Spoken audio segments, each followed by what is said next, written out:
you want to clap when you're ready? Hi, my name is Boydu. I'm Jay Yellowwall. Daffy Arugbo. Agogo Sophie Opara. Dr. Bashir Tukoya. Sandrina Wasadehiro. Where's your head up? To me, being black and Irish actually means not neglecting either part of my identity. When I'm Irish, one feeling particularly Irish is when I'm outside of the country. And I think being black is something I feel most when I'm in Ireland, ironically enough.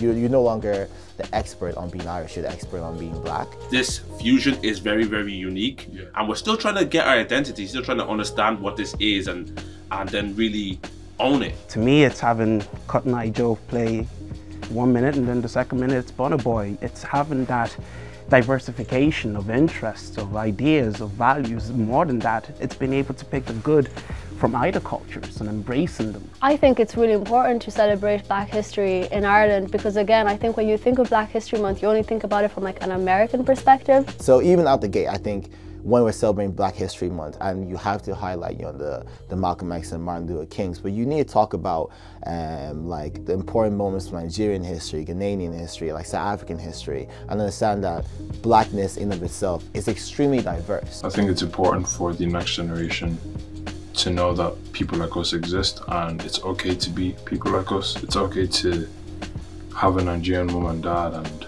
do all that stuff, but then it's also okay to be like, oh, I'm part of the lads and I'm going out for a few drinks. Because even when we were younger, a lot of people weren't proud to be from the of the country, so they would just hang with the lads, oh, what's the story, lads? Like they would shy away from their culture. But it's important for people to actually embrace their culture. Acknowledging that there is difference, that we celebrate those differences, that we celebrate diversity, so that the positive counters the negative that we get throughout the rest of the year. My hopes for the future is just having role models. You know, being a role model is probably a huge thing that I had when I was growing up. I had loads of role models, but none of them were black, and none of them were like me. You know, the GA is so special to me, and I love it to be so special to a lot of different, cultures as well. But I do feel like it's better to be black now than it was 15 years ago in this country, and that's a W. I want to see us in more places like this.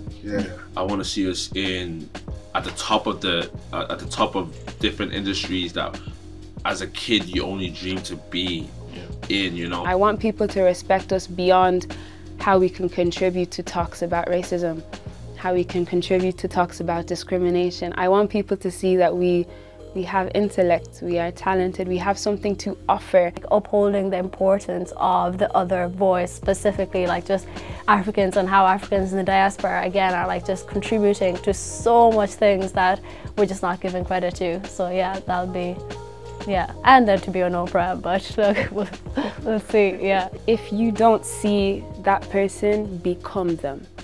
And there's a quote I've heard many times. It says, if not me, then who? If not now, then when? If you don't decide to push yourself forward, who else is going to do it? Imagine all the people we've seen in history that have achieved great things for different communities. If they didn't do it, where would we be now?